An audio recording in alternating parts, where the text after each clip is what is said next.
9절에서 13절, 마태복음 6장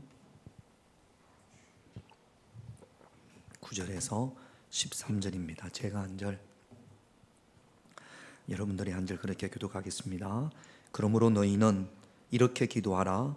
하늘에 계신 우리 아버지여, 이름이 거룩히 여김을 받으시오며 나라가 임하시오며 뜻이 하늘에서 이루어진 것 같이 땅에서도 이루어지이다. 오늘 우리에게 일용할 양식을 주시옵고 우리가 우리에게 죄 지은 자를 사하여 준 것 같이 우리 죄를 사하여 주시옵고 같이 있습니다. 우리를 시험에 들게 하지 마시옵고 다만 악에서 구하시옵소서. 나라와 권세와 영광이 아버지께 영원히 있사옵나이다. 아멘. 우리가 예수님께서 가르쳐 주신 주기도문 말씀을 주일마다 보다가 우리 봄 저녁 기도회가 시작이 되어서 잠깐 멈추고 선한 말의 능력으로 말씀을 들었습니다. 봄 기도회가 끝나자마자 고난주간이 시작이 되어서 십자가, 예수님의 십자가에 대한 말씀, 그리고 지난주는 부활에 대한 말씀을 묵상을 했습니다. 다시 이제 우리 예수님께서 가르쳐 주신 주기도문으로 가서 두 번이 남았어요. 그래서 이번 주, 다음 주 그렇게 주기도문을 주님께서 가르쳐 주신 기도에 대한 말씀을 마무리를 하려고 합니다. 예수님의 제자 가운데 하나가 예수님에게 주님, 우리에게도 어떻게 기도해야 되는지를 가르쳐 주세요. 그래서 예수님께서 제자들에게 너희는 이렇게 기도하라, 그리고 가르쳐 주신 기도가 우리가 예배 끝날 때마다 하는 주기도문입니다. 우리 한번 정리를 하면, 지난번의 말씀들을 한번 기억을 떠올리면 우리가 기도하는 하나님은 어떤 하나님이냐? 하늘에 계신 하나님, 아버지 하나님, 우리 하나님이었습니다. 주기도문에는 기도 제목이 6가지가 있어요. 처음 3개는 하나님에 관한 것이고 나머지 3개는 우리에게 관한 것입니다. 첫 번째, 하나님에 관한 기도가 하나님의 이름을 거룩히 높여드리게 하옵소서, 예배와 삶을 통해서. 두 번째는 하나님의 나라가 임하기를 원합니다. 하나님의 나라가 임하기를 기도하는 겁니다.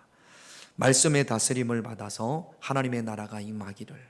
세 번째 기도는 하나님의 뜻이 이루어지기를, 그래서 성령의 열매가 맺어지기를 기도하는 기도였습니다. 그리고 네 번째는 우리를 향한 기도였는데, 일용할 양식을 위해서 하나님 앞에 기도하는 거였습니다. 일용할 양식은 내 삶에 필요한 모든 것들을 구하는 것, 이것이 일용할 양식을 구하는 겁니다. 그리고 오늘 5번째 우리가 저와 여러분들이 묵상해야 될 말씀은 용서에 대한 기도입니다. 천국은 완전한 사람들이 가는 곳이 아니라 예수님의 십자가의 보혈로 용서받은 사람들이 가는 곳이 천국입니다. 12절 말씀을 다시 한번 볼까요? 같이 있습니다. 우리가 우리에게 죄 지은 자를 사하여 준 것 같이 우리 죄를 용하여 주옵소서. 우리가 우리에게 죄 지은 자를 용서함과 같이 우리의 죄를 용서하여 주옵소서, 그런 기도 내용입니다. 용서에 대한 말씀을 우리가 묵상하기 전에 먼저 확실하게 확인하고 믿어야 될 것이 무엇이냐면, 우리 주기도문은 믿지 않는 자들이 하는 기도가 아니라 예수님을 믿는 자들이 기도하는 기도입니다. 예수님의 보혈로 구원받은 자들이 다시 한번 하나님께 용서를 구하는 겁니다. 그래서 이 용서는 죄인으로서의 용서를 구하는 것이 아니라, 예수님을 모르는 그런 죄인으로서의 용서를 구하는 것이 아니라 하나님의 자녀로서, 이미 우리는 하나님의 자녀가 됐잖아요. 하나님의 자녀로서 하나님의 말씀에 합당한 삶을 살지 못하는 것에 대한 용서를 구하는 겁니다. 요한복음 5장 24절을 볼게요. 같이 있습니다. 내가 진실로 진실로 너희에게 이르노니 내 말을 듣고 또 나 보내신 이를 믿는 자는 영생을 얻었고 심판에 이르지 아니하나니 사망에서 생명으로 옮겼느니라. 할렐루야. 그러니까 여러분, 우리가 하나님 앞에 용서를 구하는 것, 적어도 우리 지금 예배드리는 이 가운데 우리가 하나님 앞에 용서를 구하는 것, 이거는 구원과 상관이 있습니까? 없습니까? 구원과 상관이 없습니다. 지금 우리가 하나님 앞에 하나님 용서해 주세요, 하나님 내 죄를 사해 주세요, 이것은 구원과 전혀 상관이 없습니다. 여러분, 교회 지금 오다가 여러분들이 어떤 죄를 범했습니다. 내가 교회 가서 회개해야지, 죄를 범했으니까. 근데 회개하기 전에 그만 죽었습니다. 그러면 그 죄로 인해서 지옥 갑니까? 믿는 자들의 회개는 구원과 상관이 있다 없다? 없습니다. 오늘 말씀에 보면 우리가 회개한다고 영생에 이르는 게 아니에요.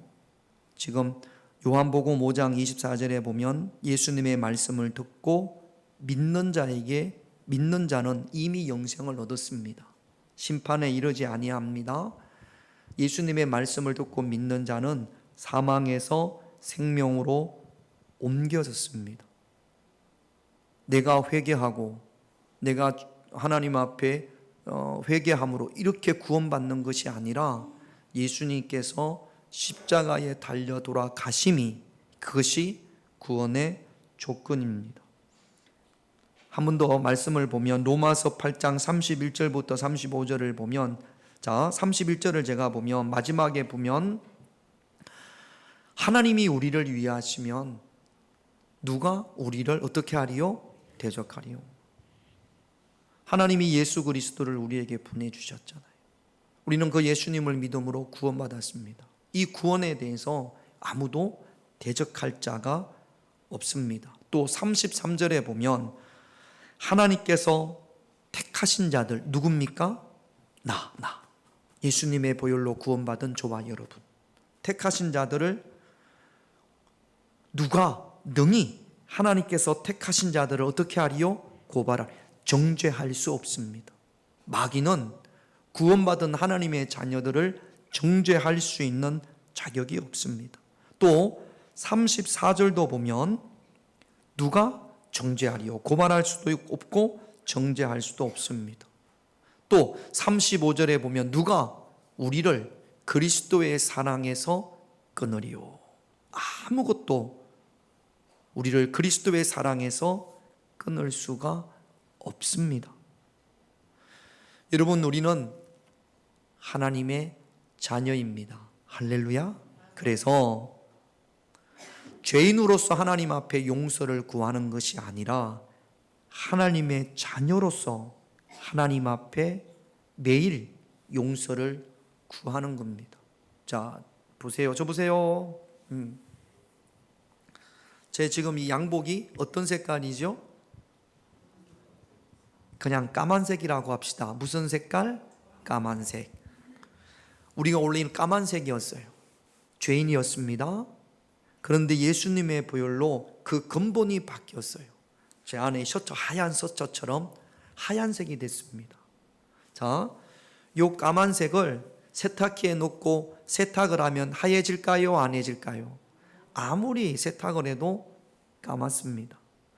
구원받은 우리, 자, 요 하얀 셔츠, 제가 요거를 하루 이틀 입으면 목이 요렇게 노래지더라고요. 개기름이 묻어서. 자, 그러면 그런 이물질이 묻으면 어떻게 돼요? 세탁을 하는 거죠.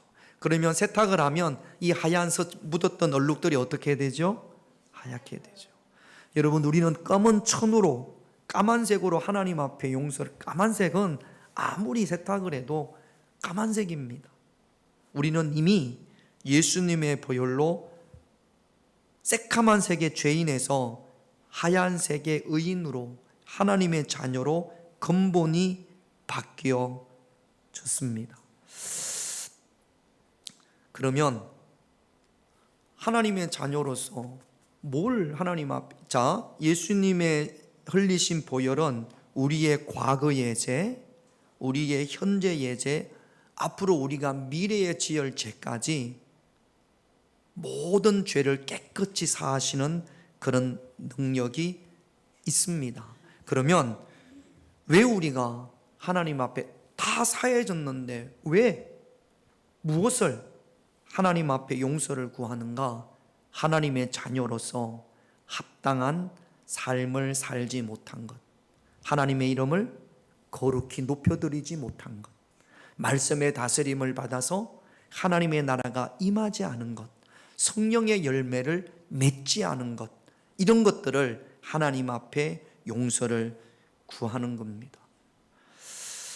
하나님 앞에 용서를 구하면 구할수록 우리는 예수님을 닮아가는 거예요. 그걸 신학적인 용어로 성화라고 하는 겁니다. 예수님을 안 믿는 사람은 하나님의 이름을 거룩히 높여 드리지 못한 것에 대한 용서를 구할까요? 안 구할까요?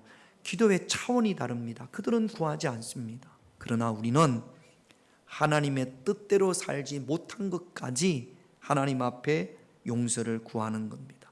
그러면서 우리는 이 성화를 통해서 예수님을 닮아가는 겁니다.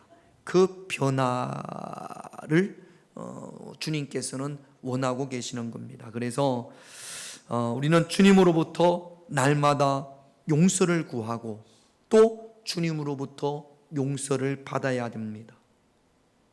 그래야 변화되어지는 거고, 그런 우리를 주님께서 기뻐하시고 또 하늘의 복을 허락하시는 겁니다. 그래서 어떤 신학자는 우리는 날마다 일용할 양식이 필요하듯이 날마다 하나님의 용서가 필요한 자들입니다. 그렇게 이야기를 했다고 합니다. 우리에게 날마다 일용할 양식을 주시옵소서. 그 다음 기도 제목이 우리를 용서하여 주옵소서. 날마다 용서해 달라는 거죠. 그래서 우리는 매 순간 매일마다 하나님 앞에 우리 주님으로부터 용서를 구하고 용서를 받아야 될 줄로 믿습니다. 그런데 내가 용서받기 위해서는 오늘 12절 말씀에 보면 우리가 우리에게 죄 지은 자를 사하여 준 것 같이, 내가 용서해 준 것 같이 우리를 용서해 주옵소서, 그렇게 기도한단 말이죠. 사실 이것이 거꾸로 된 거죠. 여러분, 용서하기 위해서는 용서 받을 줄 알아야 합니다. 우리의 마음을 아프게 한 사람들, 우리에게 상처를 준 사람들, 우리가 인생을 살다 보면 우리를 미워하고 나를 힘들게 하고 내 마음을 아프게 하고 나에게 상처를 준 사람들이 있단 말이죠. 그들을 용서하라는 겁니다. 그런데 그들을 용서하기 위해서는 먼저 내가 하나님으로부터 용서를 받아야 되는 그 용서의 감격과 기쁨이 있어야 합니다. 용서하자, 그래, 용서하자. 이렇게 되는 것이 아니라 내가 받은 용서가 너무 큰 거예요. 내가 주님으로부터 받은 용서가 너무 커서 이 사람이 나한테 한 거는 이건 아무것도 아니에요. 내가 주님으로부터 받은 용서를, 그 감격을 알고 은혜를 알다 보니까 이 사람이 나한테 잘못한 것은 정말로 아무것도 아니에요. 그래서 용서하자 그러는 것이 아니라 주님의 은혜, 주님의 용서의 감격과 기쁨과 은혜가 있으면 자연스럽게 용서가 되어지는 거죠.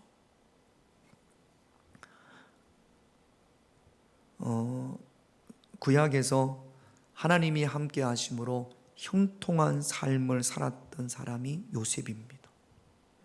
요셉은요, 자신을 팔았던 형, 그리고 자신에게 성폭행 혐의를 뒤집어 씌웠던 그 주인의 아내, 자기의 정직함도 모르고 충성했는데도 불구하고 아내의 이야기만 듣고 요셉을 감옥에 가뒀던 주인 보디발, 그리고 꿈을 해석해 주니까 그 꿈을 해석 받았던 그 술 맡은 관원장 절대로 잊지 않겠다고 했는데 요셉을 잊어버렸거든요.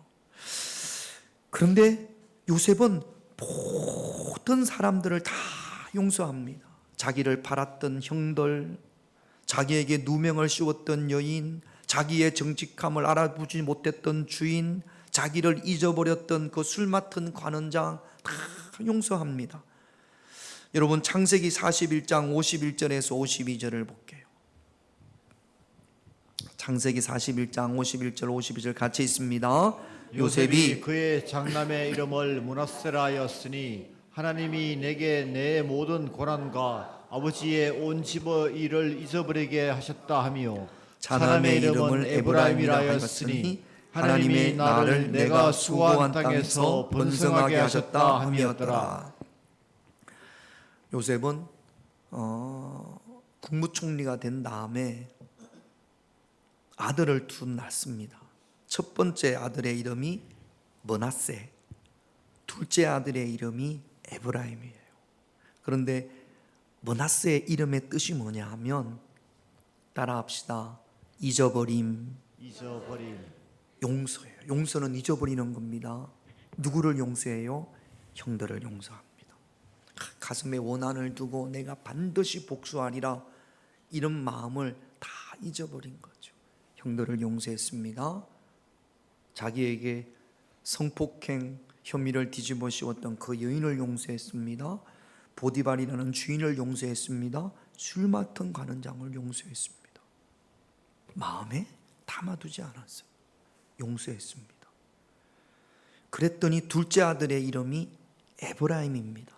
에브라임은 번성케 함, 장성케 함이에요. 여러분, 요셉은 아들의 이름을 지으면서 그냥 므낫세, 에브라임 그렇게 지은 것이 아니라 두 아들의 이름 속에 자기의 신앙 고백이 있는 겁니다. 하나님, 내가 다 용서하겠습니다. 눈 떠요. 용서할 테니까. 내가 다 용서합니다. 어떤 것도 다 용서합니다. 그렇게 용서했더니, 므낫세 했더니 하나님께서 어떻게 하셨다? 번성케 하셨다. 에브라임 하게 하셨다. 다시 합시다. 내가 므낫세 했더니, 말고 따라하는지, 다시 내가 므낫세 했더니 하나님께서 에브라임 하게 해주셨다. 하나님께서 에브라임 하게 해주셨다. 므낫세가 무슨 뜻이라고요? 잊어버렸다, 용서했다. 내가 용서했더니 하나님께서 어떻게 해주셨다? 번성케 해주셨다. 장성케 해주셨다.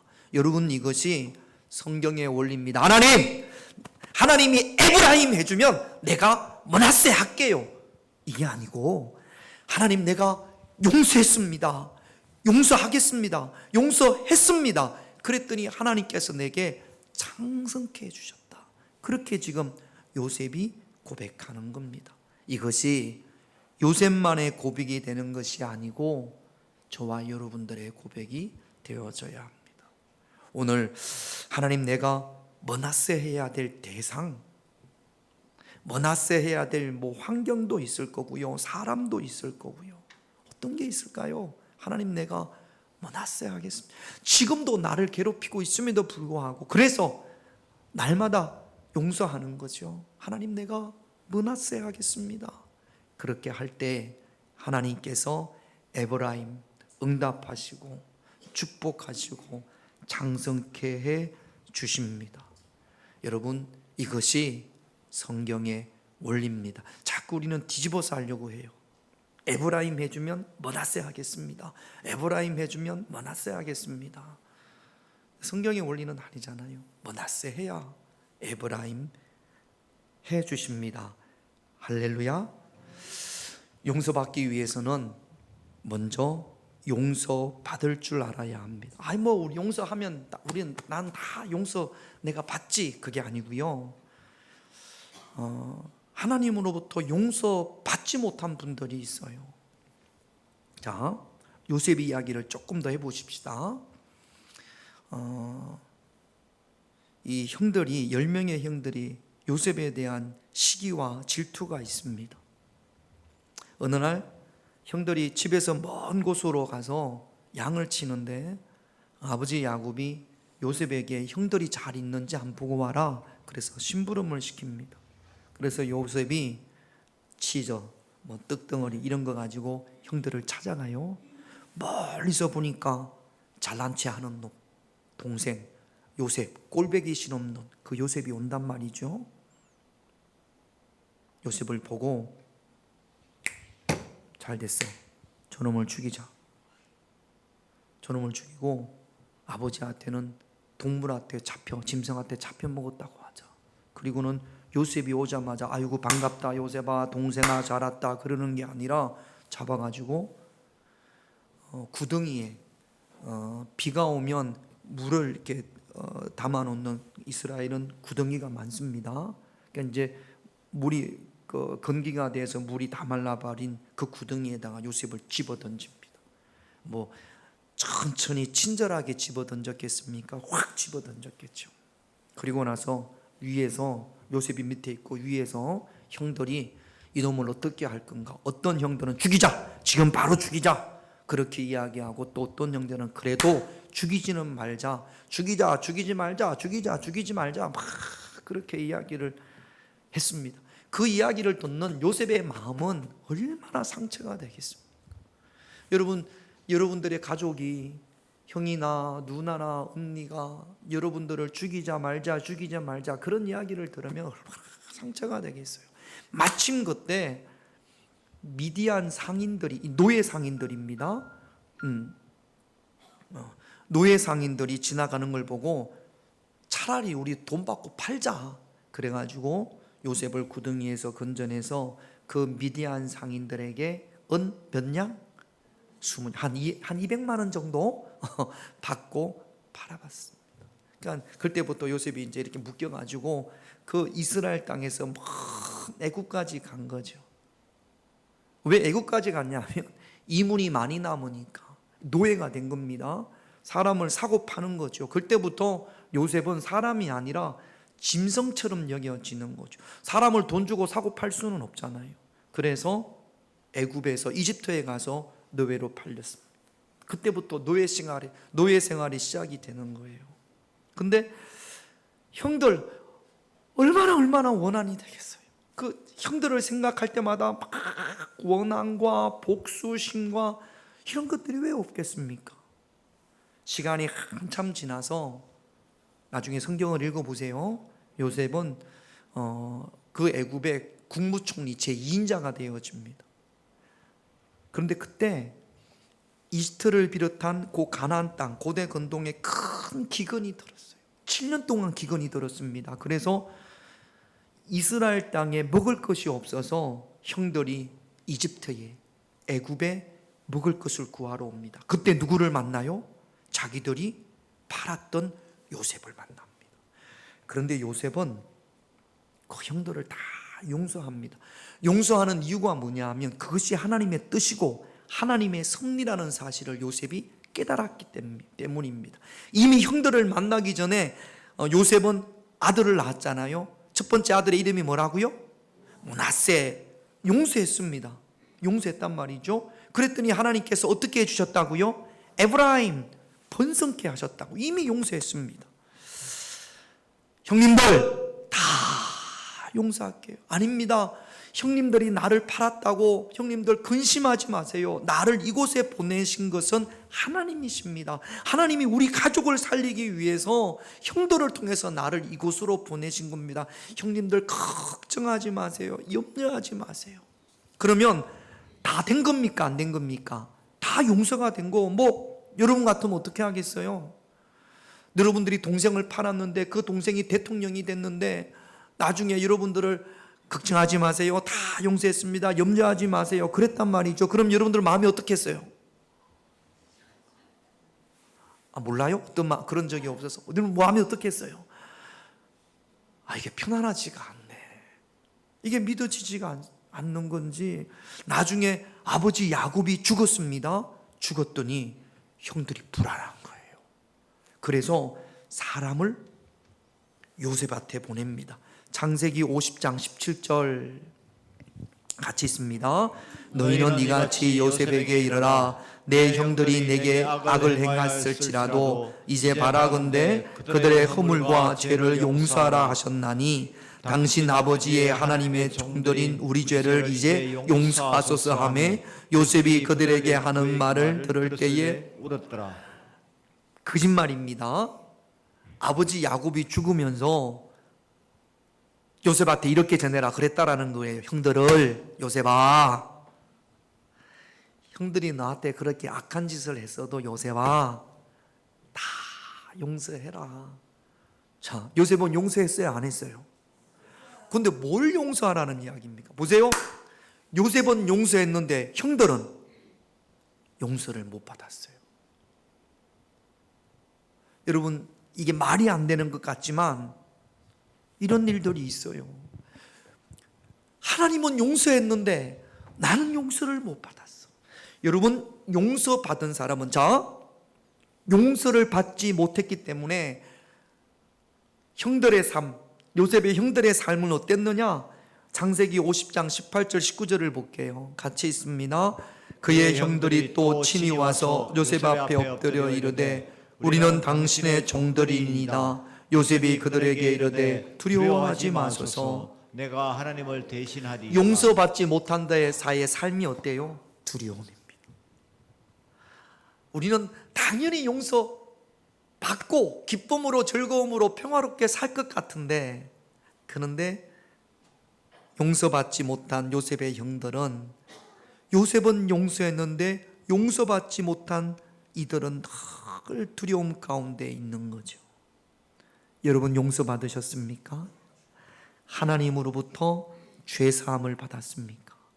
예수님께서 십자가에 달려 피 흘리심으로 다 용서했는데, 다 이루었다 했는데, 그런데 정작 용서받지 못한 어리석은 삶을 살아가고 있단 말이죠. 누가?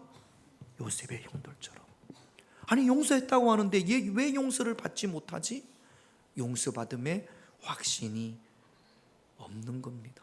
또 마태복음 18장에 보면 예수님께서 하신 말씀 중에 이런 내용이 있어요. 어떤 사람이 주인한테 1만 달란트를 빚졌습니다. 어마어마한 돈이 모양입니다. 이 종이 1만 달란트 빚을 지고 도저히 갚을 능력이 없어요. 그래가지고 감옥에 갇혔습니다. 이 종의 상황을 알고 주인이 긍휼히 여겨서 다 탕감해 줍니다. 다 용서해 줍니다. 그 어마어마한 1만 달란트면 뭐 몇 천억을 넘어서 몇 조가 되는 모양이에요. 그 많은 빚을 주인이 다 탕감해 줍니다. 그러니까 너무 좋은 거죠. 그래서 감옥에서 풀려났습니다. 풀려났는데 자기에게 100데나리온 빚진다, 100만 원 빌려간 친구를 만났어요.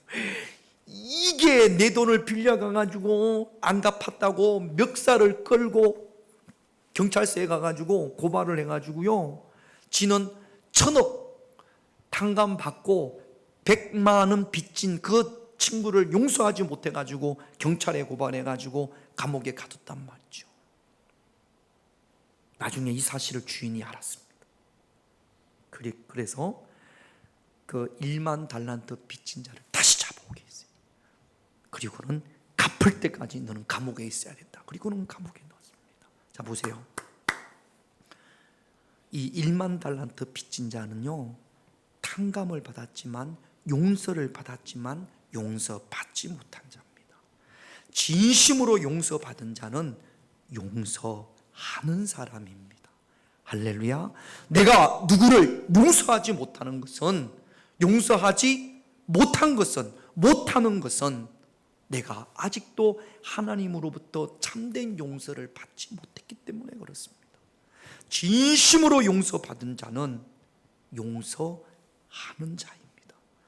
정말로 내가 용서받았는지 용서받지 못했는지는, 내가 용서하는 삶을 사는지 그렇지 못한지를 여러분 자신을 한번 되돌아보면 되는 겁니다. 여러분, 용서하기 위해서 용서받는 그런 저와 여러분들이 되시기를 주님의 이름으로 축원드립니다. 그래서 우리는 용서받음의 은혜를 잊지 말아야 돼. 그러면서 끊임없이 하나님 앞에 용서를 구하면서 내가 용서받았지. 내가 주님으로부터 용서받았지. 더 많은 용서의 감격과 더 많은 용서의 은혜 가운데 거해야 되는 거죠. 그래서 당신은 용서하십니까? 라는 이 질문 이전에 당신은 용서받았습니까? 라는 질문이 먼저인 거죠. 그 미국의 강철왕이라고 불리는 카네기는 그 주변에 훌륭한 인재들이, 카네기보다 훨씬 더 훌륭한 인재들이 참 많았답니다. 어떻게 카네기는 주변에는 이렇게 훌륭한 인재들이 많았을까? 카네기 주변에 훌륭한 인물들이 많았던 것은 용서의 마음이었다라는 거예요. 카네기가 20대 초반에, 옛날입니다. 1900년도 초반 그때겠죠. 취업을 해가지고 맡은 직책이 뭐였냐면 그 회사의 돈을 공금을 이렇게 가방에 받아서 가방에 넣어서, 지금이야 계좌로 보내겠지만 그때는 그렇지 않았던 모양이에요. 현금을 운반하는 거죠. 가방에 이렇게 현금을 넣어서 다른 곳으로 이렇게 전달해 주는 건데, 기차를 타고 운반을 했답니다. 그러니까 이제 이 소중하니까 이렇게 가슴에 안고, 자리가 없어가지고, 우리나라도 옛날에 비둘기호 이런 거 보면 이렇게 그 출입구에 계단에 이렇게 앉아서 갔지 않습니까? 이렇게 가다가 피곤해가지고 깜빡 졸았던 모양이에요. 근데 눈을 이렇게 떴는데 가방이 없어졌네. 깜빡 졸다가 가방을 놓쳤습니다. 그래가지고 공금을 잊어버렸으니까, 그 많은 돈을 잊어버렸으니까 얼마나 큰일이에요. 그래가지고 차장한테 가서 나 가방을 잊어버렸다고, 가방을 잊어버렸으니까 묻더라고, 가방을 잊어버렸다고, 어떻게 하면 좋겠냐고, 가방 좀 찾아달라고 하도 그러니까 차장이 기관사에다가 이야기를 했어요. 그러니까 기관사가 들어보니까 참 딱해요. 요즘은 뜻도 없는 이야기입니다만 그때는 그랬던 모양입니다. 기차를 멈추고 거꾸로 갔다네요. 가방이 어디 있나 싶어서 한참을 뒤로 가다 보니까 저기 또랑에 가방이 이렇게 쿡 처박혀 있네. 눈에 익은 가방이 누구 가방이에요? 자기 가방이에요. 그래가지고 막 뛰어가지고 가방을 건졌습니다. 그 다음부터 이 카네기는 결심을 했답니다. 나는 특별히 젊은 사람이 아주 결정적인 큰 실수를 해도 고의로 일부러 하는 거, 그게 아닌 이상 용서하자, 품어주자. 사람이 살다 보면, 자기도 그런 경험이 있잖아요. 사람이 살다 보면 아무리 성실하게 노력해도 실수가 있기 마련인데, 그 실수 때문에 평생의 꿈이 좌절되는 그런 불이익은 주지 말자. 그래서 그때부터 카네기는 주변 사람들을 그때 결단한 것으로서 용서하는 마음을 가졌답니다. 그랬더니 카네기 주변에 그렇게 훌륭한 인재들이 많았다라는 겁니다. 여러분, 우리도 하나님으로부터, 예수님으로부터 얼마나 큰 죄를 용서받았는지 모릅니다. 예수님의 십자가의 사랑으로 용서받았으니까 우리도 그 십자가의 능력으로 용서할 수 있어야 합니다. 내가 누군가를 용서하기 위해서는 용서하기 이전에 우리 주님으로부터 용서받은 감격과 은혜와 은총이 충만해야 될 줄로 믿습니다. 용서하기 위해서 따라합시다. 예수님을 생각하자. 예수님을 생각하자. 여러분, 누가복음 23장에 보면 우리가 고난 주간에도 봤습니다만 예수님께서 얼마나 미움을 받았는지 모릅니다. 얼마나 멸시를 받았는지 모릅니다. 얼마나 조롱을 받았는지 모릅니다. 사람으로부터 멸시와 미움을 받고 십자가에 못 박혔을 때, 예수님께서 누가복음 23장에 보면 예수님께서 십자가에 못 박혀서 가장 첫 번째로 한 말, 그 말이 어떤 말이냐? 누가복음 23장 34절을 볼게요. 같이 있습니다. 이에 예수께서 이르시되 아버지 저들을 사하여 주옵소서 자기들이 하는 것을 알지 못함. 못함이니이다 하시더라. 그렇게 자기를 미워하는 자들, 그들에 의해서 십자가에 못 박혔는데 그 고통의 순간에 예수님께서 예수님도 얼마나 하실 말씀이 많겠어요. 그런데 예수님께서 입을 열어 첫 번째 하신 말씀이 자기를 미워하는 자들을 향한 용서의 기도였습니다. 예수님께서 이렇게 하셨고 우리는 예수님을 닮아가야 될 제자입니다. 그러므로 여러분, 우리가 예수님을 닮아야 하니까 살다 보면 나를 미워하는 사람들이 생기잖아요. 그들을 향하여 예수님처럼 용서의 기도를 해줄 수 있는, 그러니까 여러분, 오늘 이 말씀을 여러분들이 들으면서 마음에 작은 결단 하나가 생겼으면 좋겠습니다. 내가 용서하자. 하나님, 용서할 수 있는 그런 마음을 주세요 라고 기도할 수 있는, 이게 잘 안 되더라도 오늘 이 시간만큼은 그렇게 결단할 수 있는 그런 저와 여러분들이 되셔야 합니다. 여러분, 우리가 누군가가 미워질 때, 그럴 때 정말로 내가 이 사람을 미워하는 것이 맞는지 이렇게 자꾸 주관적으로 보지 말고 한 걸음만 뒤로 물러나서 좀 객관적으로 볼 수 있어야 합니다. 이런 이야기가 있습니다. 그 구한말 황성일보에 사설을 썼던 그 장지연이라는 분이 계세요. 그분이 한일합방이 되었을 때 시일야 방성대국이라는 사설을 썼습니다. 서울의 모 신문사에서 기자들을 모집하면서 시험을 쳤는데 그 시험 문제 중에 하나가 장지연에 대해서 논하라, 그런 시험 문제가 나왔습니다. 그랬더니 한 사람이 그 답에 어떻게 썼냐면 장지연은 나의 초등학교 친구인데 지금은 대학을 졸업을 하고 서울시청에서 5급 공무원으로 근무하고 있습니다. 맞는 말이에요? 틀린 말이에요? 맞는 말이에요. 내 친구 중에 장지연이 있어. 나하고 초등학교 동창이야. 대학을 나오고 지금 서울시청에 공무원으로 일해요. 맞는 말이에요? 안 맞는 말이에요? 맞는 말이지. 그런데 정답은 아니에요. 우리가 무슨 일을 당하면 자꾸 내 쪽에서 주관적으로만 본단 말이죠. 한 걸음만 물러나서 객관적으로 볼 수 있는, 더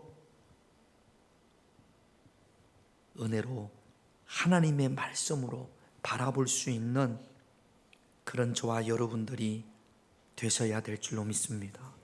내가 선이라는 생각을 내려놓아야 돼. 나는 옳고 내가 선이고 내가 피해자고, 그러면 하나도 올바르게 하나님의 말씀으로 접근할 수가 없습니다. 자꾸만 내가 선이고 저 사람은 악이야, 그러니까 정죄하고 비판하게 되는 거죠. 갈라디아서 6장 11절을 보면 같이 있습니다. 형제들아, 사람이 만일 무슨 범죄한 일이 드러나거든 신령한 너희는 온유한 심령으로 그러한 자를 바로잡고 너 자신을 살펴보아 너도 시험을 받을까 두려워하라. 어떤 사람이 범죄하면, 미운 일을 하면, 그러면 따라합시다. 온유한 심령으로 부드럽게. 온유한 심령이, 온유가 뭐라고 그랬어요?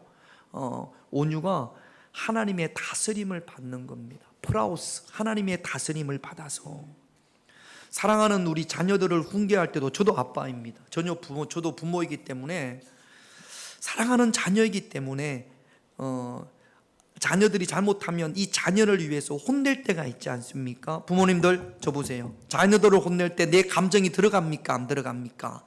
감정이 많이 들어가요. 이것 봐라, 이게 나를 이기려고 하네, 이게 지금 몇 살이라고 나를, 이게 좀 컸다고 나를 무시하네, 이런 마음들이 들어간단 말이죠. 이건 하나님 말씀의 다스림을 받는 것이 아니잖아요. 누군가 잘못을 했을 때 그 사람의 잘못을 바로잡을 때는 온유한 심령, 우리의 마음이 하나님의 말씀에 다스림을 받아야 됩니다. 그리고 나 자신을 살펴보아야 돼요. 나도 이런 모습은 없는지, 나도 이렇게 하지는 않는지, 하나님 앞에 나도 이런 모습은 아닌지. 미워하게 되잖아요. 그 사람을 미워하게 되면 모든 게 다 미워집니다. 분명히 장점이 있고 단점이 있는데 장점은 눈에 안 들어오고 모든 게 다 미워진단 말이죠. 여러분 연애할 때 있잖아요. 연애 보셨습니까? 연애할 때 그 내가 만나는 이 남자가 막 너무 사랑스럽잖아요. 그러면 누가 그러던데 이빨 사이에 고춧가루도 너무 아름답게 보인다고. 그런 경험이 없어가지고 그렇다는데 누가 저한테 이빨에 고춧가루가 끼었는데 그것도 그렇게 귀엽더라는데. 근데 미우면요 모든 게 다 미워집니다. 맞습니까? 원수 이런 원수가 없잖아요. 야, 여러분 우리가 그렇게 가지 말고 온유한 심령으로 바로잡되 온유한 심령으로 바로잡고 나 자신을 되돌아보아야 합니다. 그리고 기도해야 돼요. 하나님의 은혜가 충만하면 누가 뭐라 그래도 밉지 않습니다.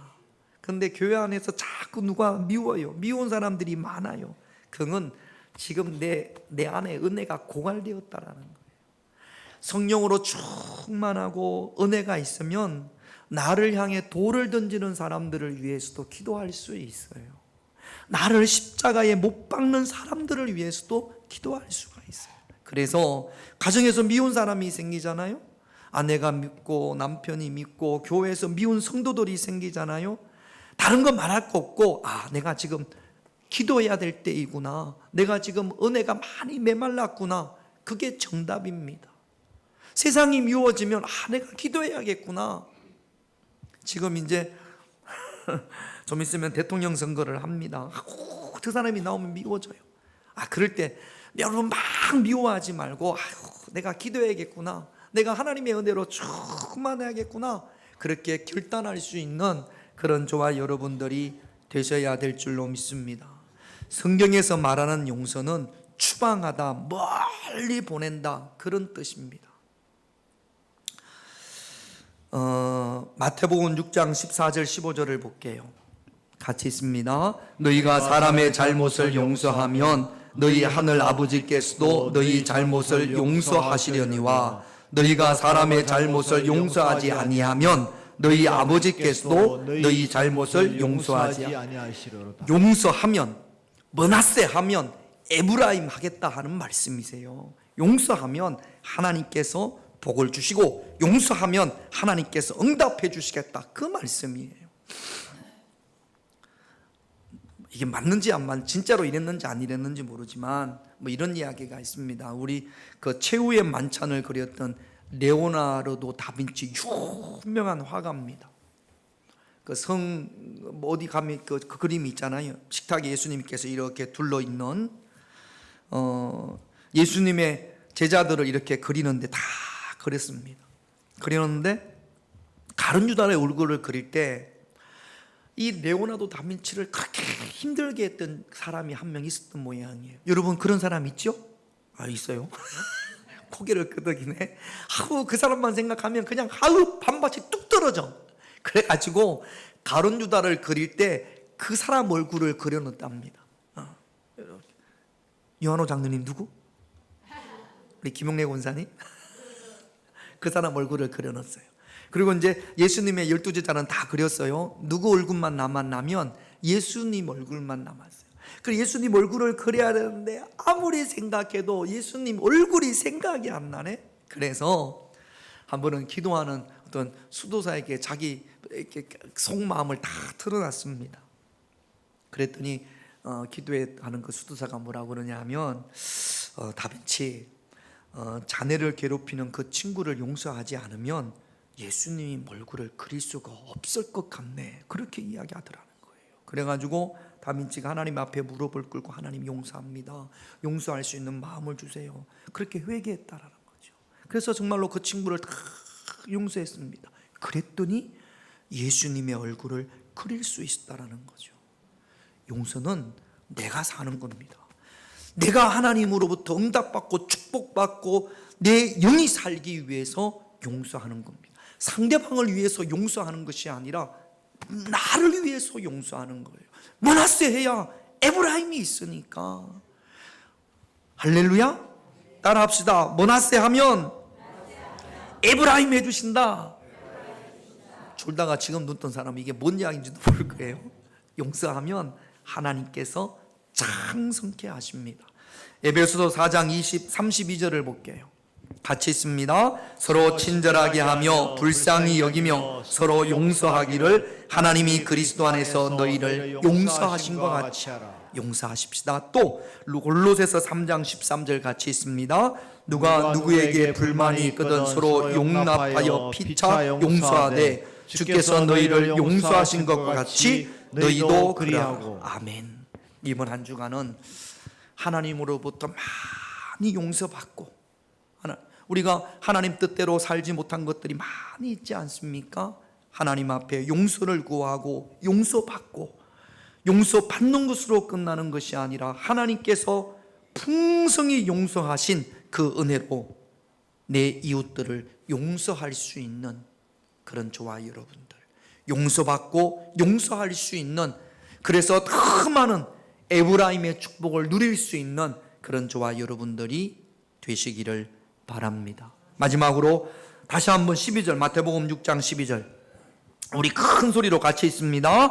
우리가 우리에게 죄 지은 자를 사하여 준 것 같이 우리 죄를 사하여 주시옵소서. 다시 한번 시작. 우리가 우리에게 죄 지은 자를 사하여 준 것 같이 우리 죄를 사하여 주시옵고. 이번 한 주간은 더 많이 용서할 수 있는 한 주간이 되시기를 주님의 이름으로 축원드립니다. 기도 제목 보겠습니다. 1번 같이 읽습니다. 내 안에 용서받음의 감격과 은혜가 풍성하게 하옵소서. 2번 내가 주님으로부터 용서받았듯이 나도 용서하게 하시며 용서를 통하여 주님을 닮아가게 하옵소서. 3번 용서가 축복의 통로가 되게 하옵소서. 이 세 가지 기도 제목 가지고 기도할 텐데 우리 아까 마지막 찬양했던 것까지죠. 내게 주어진 하루를, 이 마지막 부분에, 찬양 마지막 부분에 보면 용서를 베풀게 하옵소서, 은총을 베풀게 하옵소서 그렇게 되어 있습니다. 이 찬양이 없나요? 내게 주어진